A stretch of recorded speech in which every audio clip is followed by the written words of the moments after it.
Voilà, amis auditeurs de Parole de Vie, permettez-moi de vous saluer dans ce beau nom de Jésus et de vous dire toute la joie qui est la mienne de pouvoir partager ensemble l'Évangile, où que vous soyez, qui que vous soyez, quelle que soit votre vie, votre passé, j'ai un message important à vous dire.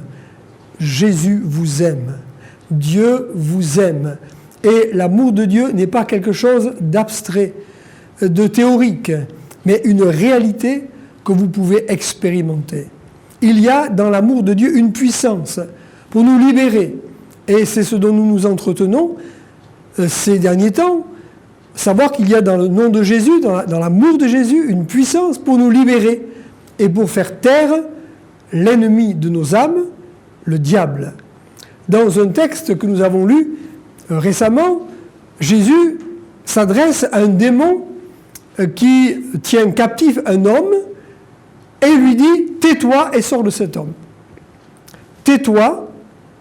Et nous avons vu combien il est important de faire taire l'ennemi de nos âmes, de faire taire le diable. Tais-toi et sors de cet homme. Et je voudrais rajouter aujourd'hui une lecture qui se trouve dans l'évangile de Matthieu, chapitre 12, verset 43. Jésus dit, lorsque l'esprit impur est sorti d'un homme, il va dans des lieux arides, cherchant du repos, et il n'en trouve pas. Alors il dit, je retournerai dans ma maison d'où je suis sorti. Et quand il arrive, il la trouve vide, balayée et ornée. Il s'en va et il prend avec lui 7 autres esprits, plus méchants que lui. Ils entrent dans la maison, s'y établissent, et la dernière condition de cet homme est pire que la première.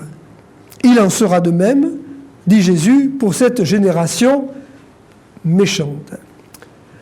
Jésus, donc, dans le texte que nous avons lu précédemment, dit au démon, à l'esprit impur, « Tais-toi et sors de cet homme. » Sors de cet homme. Sors de cette femme. Si Jésus dit « sors », c'est que l'esprit impur y est rentré. Une chose que la Bible nous apprend, c'est que les démons cherchent à faire leur demeure dans les hommes, dans la vie des hommes, dans le cœur des hommes, dans le corps des hommes.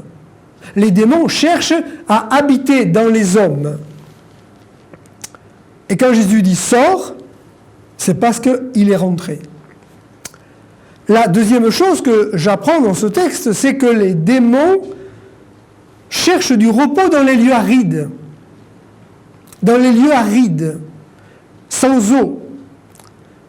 Et les lieux arides est l'image de l'aridité, un lieu qui n'a pas été arrosé, un lieu sec, un lieu sans vie. Je note que le diable aime les déserts. Je pense à l'histoire de cet homme raconté dans l'évangile de Marc, dans l'évangile de Luc, qui était sous une légion de démons. Et la Bible dit qu'il vivait dans les déserts et dans les sépulcres. Voilà, chers amis, où le diable veut nous amener. Dans des déserts, dans des lieux d'aridité et dans des lieux de mort. Des lieux d'aridité et des lieux de mort.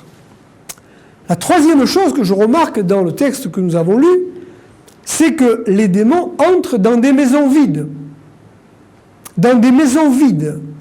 Dans des cœurs vides. Les démons sont des squatteurs de première. Dans la région où je vis, la Côte d'Azur, il y a beaucoup de maisons qui sont squattées. Squattées parce que voilà, des personnes aisées achètent des maisons, elles viennent y passer les vacances, et puis souvent le reste de l'année, la maison est vide. Et il y a des gens qui sont souvent des SDF, des gens qui n'ont pas de domicile fixe, qui repèrent ces maisons, qu'ils voient que les volets sont fermés, une semaine, 2 semaines, 1 mois, qui comprennent que la personne n'habite pas là, alors ils squattent la maison. Ils forcent la porte. Ils forcent la fenêtre, et ils entrent, et ils s'installent. Et ils passent là 3 mois, 4 mois, 5 mois, souvent l'hiver, il squatte dans la maison. Et puis le propriétaire revient, il se rend compte que sa maison a été squattée. Il appelle la police met en fuite les squatteurs. La personne vient dans sa maison, elle fait des travaux, elle nettoie, elle balaye, elle redécore, elle arrange. Et puis, le temps des vacances passées, elle s'en va. Et quand elle s'en va, eh bien, le squatteur voit bien que la maison est vide à nouveau, et le squatteur va de nouveau forcer la maison et va s'y installer. Beaucoup de squats sont ainsi occupés dans cette région de la Côte d'Azur. Vous voyez, chers amis, le diable agit de la même manière. Quand il voit que la maison est vide, quand il voit que notre cœur est vide, alors il vient s'y installer. Il vient y rentrer et il essaie d'occuper la place. Pour fermer la porte au diable, il faut l'ouvrir au Seigneur Jésus. Le diable ne peut pas entrer dans une maison habitée. Le diable ne peut pas entrer dans un cœur habité. J'aime beaucoup le chapitre 14 de l'évangile de Jean, dans lequel le Seigneur Jésus nous dit que lui et le Père viennent faire leur demeure en nous. Celui qui accepte l'évangile, celui qui reçoit la parole de Dieu, celui qui croit en l'écriture, eh bien Jésus dit, moi et le Père, nous viendrons à lui et nous ferons notre demeure chez lui. Jésus dit également que le Saint-Esprit, quand il viendra, il fera sa demeure en nous. Ainsi, si nous avons accepté Jésus comme sauveur, non seulement Jésus, mais le Père et le Saint-Esprit sont venus faire leur demeure en nous. J'ai reçu dans mon cœur le Dieu trinitaire, Père, Fils et Saint-Esprit. Et croyez-moi, chers amis, quand le diable vient rôder autour de moi, il voit qu'il y a en moi le Père, le Fils et le Saint-Esprit. Et il ne peut pas entrer.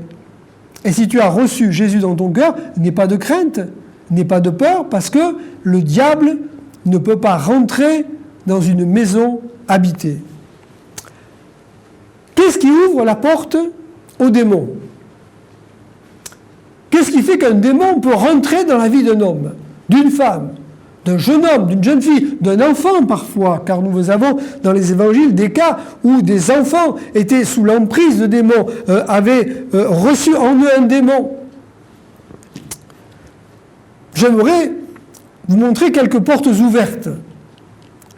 Par exemple, la divination, la magie, l'astrologie, la cartomancie, la chiromancie, la sorcellerie, le maraboutage sont des pratiques qui ouvrent des portes à des démons. Dans le livre du Deutéronome, un livre de la Bible, il y a cette parole où Dieu dit « Qu'on ne trouve chez toi personne qui exerce le métier de devin, d'astrologue, d'augure, de magicien, d'enchanteur, personne qui consulte ce qui évoque les esprits ou dise la bonne aventure, personne qui interroge les morts. Car quiconque fait ces choses est en abomination à l'Éternel. Et c'est à cause de ces abominations que l'Éternel ton Dieu va chasser ces nations devant toi. Toi, tu seras entièrement à l'Éternel ton Dieu. Car ces nations que tu chasseras écoutent les astrologues, les devins, mais à toi, l'Éternel ton Dieu ne le permet pas. La Bible dit que quiconque fait ces choses est en abomination. Pourquoi ? Pourquoi ? Parce que ces pratiques mettent les hommes en contact avec des démons, avec des esprits impurs, avec le diable lui-même.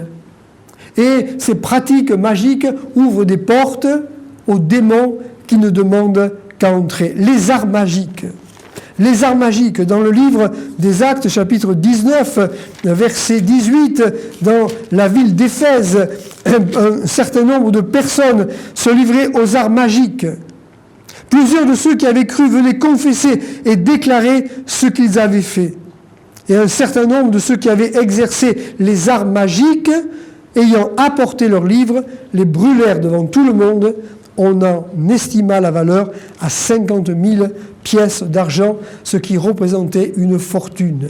Ésotérisme, magnétisme, télépathie, radiesthésie. Je me souviens d'un homme qui s'était mis à pratiquer de telles choses et qui, un soir, dans notre église, a commencé à être sous l'emprise d'esprits méchants. Oh, il disait, moi je ne suis pas en contact avec les démons. Il disait, pour moi, ce sont des ondes, ce sont des radiations, c'est du magnétisme. Voilà, je suis en contact avec des réalités, des dimensions spirituelles. Et il ne savait pas que derrière ces choses qu'il faisait, de la télépathie entre autres, de la radiesthésie, il y avait des démons. Mais un jour, un soir, lors d'une réunion, les esprits qui étaient entrés en lui furent démasqués et cet homme fut libéré. Certains jeux vidéo aujourd'hui en Occident et partout dans le monde font appel au surnaturel, au paranormal. Il y a des jeux occultes comme le Ouija ou le fait de faire bouger des verres sur des tables ou de faire tourner des tables. Un jour, un jeune couple m'appelle me disant « Pasteur, s'il vous plaît, venez prier pour nous. Dans notre maison, il se passe des choses étranges. Les portes claquent, les tiroirs s'ouvrent, nous sentons de mauvaises choses, de mauvaises présences. » Alors, j'allais visiter ce jeune couple et ils m'avouèrent qu'avec des amis, pour s'amuser, ils avaient fait bouger un verre sur la table. Le verre, en effet, avait bougé et ils avaient pris ça comme un jeu, pensant qu'ils avaient comme un fluide, un magnétisme. Mais à partir de là, leur maison fut un repère de démons avec toutes sortes de manifestations qui les terrorisaient. Mais nous avons prié au nom de Jésus et à partir du moment où nous avons prié au nom de Jésus, il n'y eut plus dans cette maison aucune manifestation. Et ce jeune couple comprit qu'il fallait inviter Jésus dans leur vie, dans leur maison et ne plus jamais toucher à de telles pratiques. Les sciences occultes, le spiritisme, la nécromancie. Le spiritisme et la nécromancie qui consiste à invoquer les morts. Invoquer les morts. Je me souviens également d'une jeune femme, une jeune avocate qui avait perdu sa maman. Elle était très attachée à sa maman et elle avait un chagrin qu'elle n'arrivait pas à consoler. Alors un jour, des amis lui dirent « Tu sais, nous pouvons te mettre en contact avec ta maman. » Et ils l'invitèrent à une séance de spiritisme.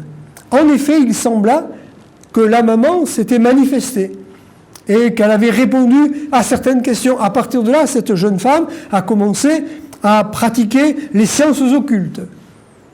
Et un jour, elle a commencé à avoir des pensées de mort, des pensées de suicide. Elle avait comme une voix qui lui disait « Mais tu vois, regarde, là où je suis bien, tu devrais me rejoindre. » Elle pensait que c'était la voix de sa maman. Et elle finit un jour par faire une tentative de suicide qui, heureusement, a échoué. On m'invita à visiter cette jeune femme et je lui expliqua qu'il y avait derrière ces pratiques des démons et que ce n'était pas sa maman qui lui parlait, mais un esprit méchant, un esprit impur qui s'était déguisé pour la séduire et la tromper. Nous avons prié pour elle, elle fut délivrée de cette mauvaise présence et elle put commencer une vie nouvelle, gloire à Dieu. Voilà, chers amis, ce qui ouvre des portes, les sciences occultes, le spiritisme, la nécromancie.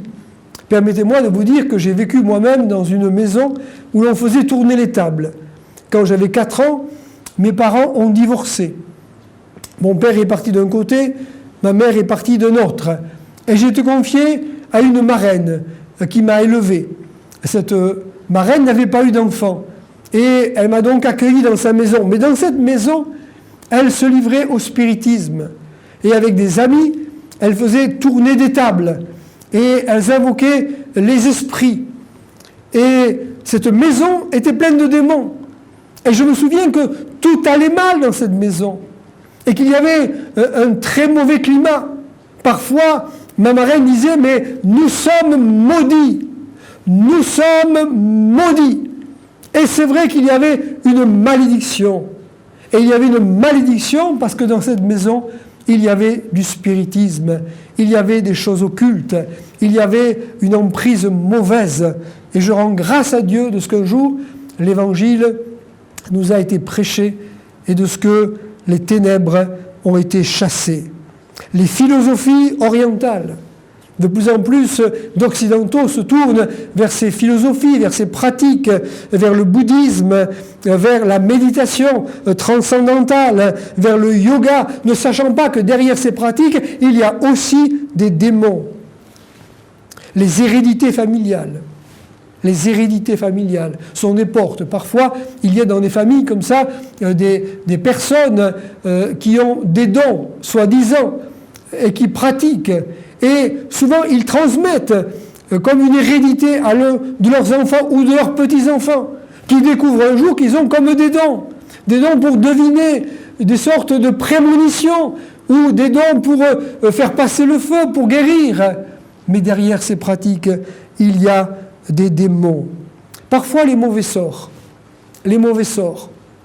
Bien des gens, par jalousie, par méchanceté, jettent des sorts sur des personnes. Dans les évangiles, nous voyons deux situations où un homme vient à Jésus pour son fils. Et une femme vient à Jésus pour sa fille, qui est cruellement tourmentée par un démon. Que s'est-il passé? Peut-être cet enfant, ce garçon ou cette fille, ont-ils été l'objet d'un envoûtement, d'un mauvais sort. J'ai connu à plusieurs reprises dans mon ministère des hommes, des femmes, des jeunes gens, une jeune fille en particulier, qui avait été l'objet d'un mauvais sort et qui était tourmentée et qui était comme sous une emprise mauvaise. Mais l'Évangile fut une puissance qui la libéra. Oui, des mauvais sorts. Peut-être, ami qui m'écoute, tu te dis, mais on m'a certainement jeté un mauvais sort. Parce que tout va mal dans ma vie. Parce que je sens comme une opposition. Parce qu'il m'arrive des choses que je ne peux expliquer. Alors bien sûr, il ne s'agit pas de voir des démons partout. Il ne s'agit pas d'attribuer aux démons tous les malheurs de l'humanité. Malgré tout, il se peut qu'en effet, on t'ait jeté un mauvais sort. Permettez-moi de vous raconter l'histoire de cet homme qui était atteint d'une maladie qui s'appelle une paralysie, une PCE, une paralysie de tous les membres. Et cet homme faisait une maladie qui l'ankylosait, qui le paralysait. Et on me parla un jour de lui. Et cet homme était jeune, il avait 36-37 ans. Et j'ai été un jour le visiter pour lui annoncer l'Évangile et pour prier pour lui. Et en discutant avec cet homme, j'étais étonné de voir l'état de son corps, ses mains déformées, ses pieds déformés, les difficultés qu'il avait à marcher. Et je lui posais la question, mais n'avez-vous pas touché à des choses occultes? Et il m'avait dit non, il ne savait pas ce que c'était que des choses occultes. Et puis, à un moment donné, il m'a dit, mais c'est bizarre, pasteur, parce que je suis divorcé, m'a-t-il expliqué, et ma femme est repartie vivre chez sa mère, nous avons un fils que nous partageons. Et un jour, mon fils est rentré de chez sa grand-mère en me disant, tu sais, papa, chez mamie, au grenier, il y a une poupée. Et il y a des aiguilles plantées dans cette poupée. Et il y a ta photo sur la poupée avec des aiguilles. Et j'ai pu dire à cet homme, monsieur, votre belle-mère vous a jeté un mauvais sort. C'est à cause d'elle que vous avez cette paralysie ankylosante, cette maladie qui est en train de vous détruire. Et nous avons prié au nom de Jésus pour que le mauvais sort soit brisé, pour que l'emprise soit détruite. Et cet homme fut totalement guéri. Suite à sa guérison, 17 personnes de sa famille sont venues à l'Évangile. Oui, Jésus est puissant pour briser le pouvoir des ténèbres. Les débauches sexuelles également. les débauches sexuelles sont parfois le moyen qui permettent aux esprits impurs d'entrer. La Bible parle dans l'évangile de Marc de cette femme, Marie de Magdala, de qui Jésus a chassé 7 démons. Marie de Magdala, qui était une femme de mauvaise vie, une prostituée, une femme qui vivait dans la débauche. Et certainement que cette vie de débauche a ouvert des portes à des esprits impurs, à des esprits mauvais. Je me souviens avoir prié un jour pour un jeune homme qui s'était adonné à l'homosexualité et qui, lors d'une réunion, tomba par terre sous l'emprise d'un esprit impur. Il fut libéré, gloire à Dieu. Et il put ainsi changer de vie. Les pratiques perverses, la pornographie. Il faut être sous l'emprise de démons pour être capable de se livrer à la sexualité devant des caméras. Je me suis un jour occupé d'un couple qui avait tourné dans des films pornographiques et tous les deux étaient sous l'emprise de démons. Et le jeune homme finira par me dire, mais ce démon, c'était un géant. C'était comme un géant qui me tenait lié. Mais il fut délié, lui et son épouse, et purent venir au Seigneur. Oui, les séductions, les débauches sexuelles ouvrent des portes. L'idolâtrie ouvre la porte à des démons. Et les séductions religieuses. Dans la première épître de Paul à Timothée, l'apôtre Paul parle d'un temps, et nous sommes dans ce temps quelque part. L'Esprit dit expressément que dans les derniers temps, quelques-uns abandonneront la foi pour s'attacher à des esprits séducteurs et à des doctrines de démons. Des esprits séducteurs, des doctrines de démons. Il y a des séductions religieuses. Je pourrais peut-être en mentionner quelques-unes, comme les Rose-Croix, la scientologie, certaines sectes, même parfois au sein du christianisme, un pseudo-christianisme qui ouvre des portes à des esprits méchants. Je me souviens d'un homme qui avait été dans un lieu de réunion, soi-disant chrétien, et qui était revenu tourmenté après avoir subi des pratiques étranges. Et il dut crier à Dieu, demander pardon de s'être égaré et d'avoir fréquenté des gens qui n'étaient pas dignes de porter le nom de chrétien. C'est vrai que des choses ouvrent des portes à des démons, mais ce qui est important, c'est de réaliser que quelqu'un a le pouvoir de chasser les démons. Et Jésus a dit, tais-toi et sors de cet homme. Sors de cet homme. Jésus est celui qui a le pouvoir de chasser les démons. J'aime beaucoup ce verset dans le chapitre 4 de l'évangile de Luc, verset 36. Tous furent saisis de stupeur. Ils se disaient les uns aux autres, quelle est cette parole ? Il commande avec autorité et puissance aux esprits impurs et ils sortent. Il commande, Jésus commande aux esprits impurs avec autorité et puissance et ils sortent. Mes amis, il y a un nom puissant, c'est le nom de Jésus. C'est le nom de Jésus. Les disciples revinrent et dirent, Seigneur, les démons même nous sont soumis en ton nom. Les démons nous sont soumis en ton nom. Voici les miracles qui accompagneront ceux qui auront cru. En mon nom, dit Jésus, ils chasseront les démons. Et croyez-moi, mes amis, si vous êtes tourmentés par un esprit méchant, il y a un nom puissant qui les fait trembler et qui les fait partir, c'est le nom de Jésus. La parole de Jésus aussi est importante, car la Bible dit qu'il chassait les démons par sa parole. L'esprit de Jésus. Jésus dira, si c'est par l'Esprit de Dieu que je chasse les démons, alors le royaume de Dieu est venu vers vous. L'Esprit de Dieu, le Saint-Esprit a le pouvoir, la capacité de chasser les démons. Une autre arme redoutable que vous devez connaître, eh bien, c'est la croix. C'est la croix de Jésus, c'est la croix du calvaire. Car l'Écriture dit, dans l'Épître aux Colossiens, au chapitre 2, Et au verset 15, l'Écriture dit que Jésus a dépouillé les dominations et les autorités et il les a livrées publiquement en spectacle en triomphant d'elles par la croix. La foi est importante. Et c'est pour ça que nous partageons ces quelques messages, parce que la parole de la foi va dire à Jésus, à une femme, le démon est sorti de ta fille à cause de ta foi. À cause de ta foi, le démon est sorti de ta fille.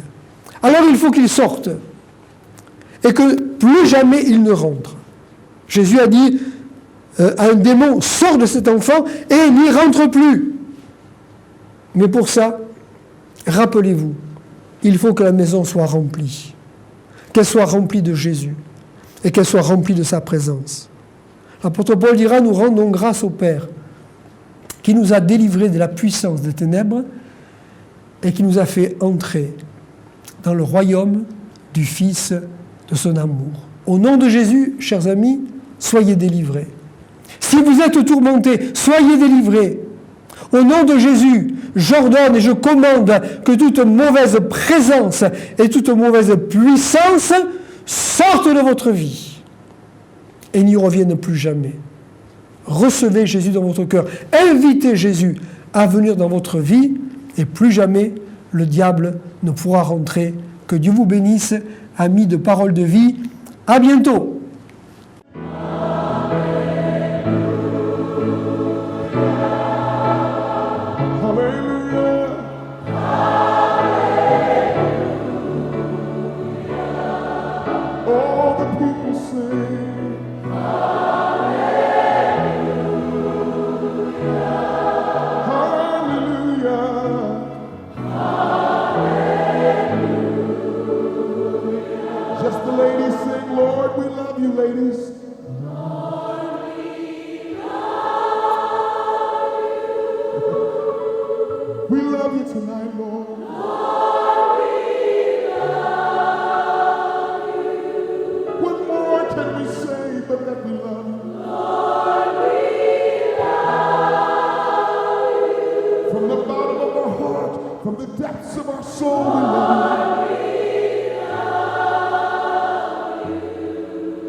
Lord, make us the men you have us to be.